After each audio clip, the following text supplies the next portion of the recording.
Okay, imagine having a kind of secret weapon, something that lets you do way more with less, boost quality like crazy, and actually make work feel, well, more fulfilling. Doesn't matter the industry. Today, we're doing a deep dive into Pascal Dennis's book, Lean Production Simplified. Our mission is to pull out the most powerful ideas and the really practical tools from this guide. It's about the world's most powerful production system, but explained simply. So get ready for 5 takeaways that might just reshape how you think about efficiency, how you solve problems, maybe even just how you plan your day. All right, let's kick things off. Takeaway number 1 seems to be this fundamental shift. Dennis calls it the new economics. Price is fixed minus cost equals profit. Now, that sounds basic, right? Business 101. But what's the radical part here? How does it force this relentless focus on cost, but without cutting corners? Well, it changes the whole game, really, because you can't just raise prices easily in most markets. So profit has to come from attacking muda. That's Japanese word for waste. And the book lists 8 kinds, things like overproduction, waiting, unnecessary movement, stuff like that. But the real insight, the one that sticks with you, is this idea that true cost is the size of a plum seed. It's not just poetry. It's a challenge, really. It pushes you to look incredibly closely at every single step, not just in a factory, but anywhere, writing code, making breakfast, whatever, and ask, is this really adding value? Or is it just hidden waste piling up? Okay, so from that core idea about waste and cost, Dennis gives us this great visual, the house of lean production. You're saying it's not just a toolbox, but a whole system. Yeah. Exactly. It all has to work together. Yeah. Think of it like building an actual house.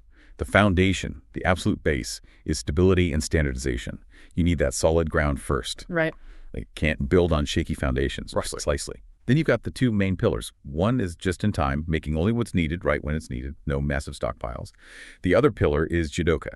It's a bit harder to translate, but think of it as automation with a human touch, building quality in, okay? And the roof over it all.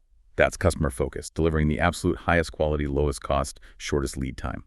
But the really crucial part, maybe the heart of the whole thing, is involvement. You need motivated, flexible teams who are constantly thinking, constantly improving. So how do you actually build this house then? Seems like there's some key tools. 2 really jump out from the book. First, 5S. That's sort, set in order, shine, standardize, and sustain. Dennis calls it the foundation of improvement. There's that story in the book, right? Toyota in Canada, they freed up 30% of their floor space just with 5S. Yeah, incredible, isn't it? Just by getting organized, essentially. It shows the power of discipline. And that ties into the next point, keeping things stable so you can improve. That's where standardized work fits in. Now, standardization, that word sometimes makes people think of, rigid bureaucracy, stifling creativity. Right, like it locks things down. But Dennis is clear. That's not the point. It's your playbook. It's the safest, easiest, most effective way we know right now to do a specific job. The key thing is it's not set in stone. It's designed to be constantly challenged and improved through KAIZEN, that continuous incremental improvement. It's a living standard. Okay, this next one, takeaway 4, sounds backwards at first glance. Stop production so that production never has to stop.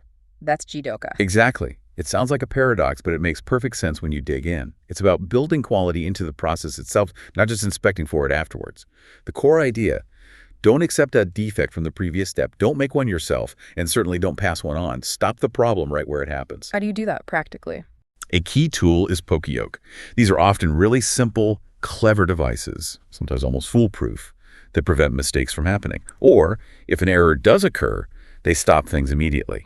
And this connects back to involvement, doesn't it? It empowers everyone. Like the and-on cord. Yes. That's the classic example. A cord or button anyone on the line can pull to signal a problem and, if necessary, stop everything. It forces everyone to confront the issue right then and there, at the source, no hiding problems. So we've got the economics, the house, the tools, but the final takeaway seems more philosophical.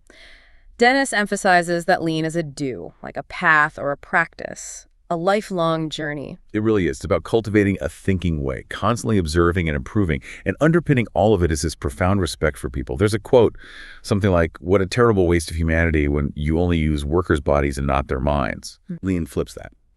Through things like KAIZEN circles, small group improvement activities, it turns every employee into a problem solver.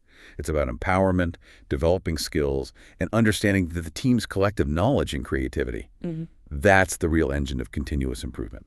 Okay, so wrapping up, we've looked at the new economics profit through waste reduction. We saw the House of Lean structure, stability, JIT, Jidoka, customer focus, all driven by involvement. We touched on practical tools like 5S for organization and standardized work as a baseline for improvement. We explored Jidoka building quality in, empowering people to stop the line. And finally, this idea of lean as a continuous path fueled by respect for people. So the final thought for you listening, take these ideas outside the factory floor. Think about some process in your own life. Could be managing your email, cooking dinner, planning a project. Where's the hidden muda, the waste? Where could you apply even one of these principles like 5S, or just stopping to fix a problem at its source to, well, do more with less? Something to think about.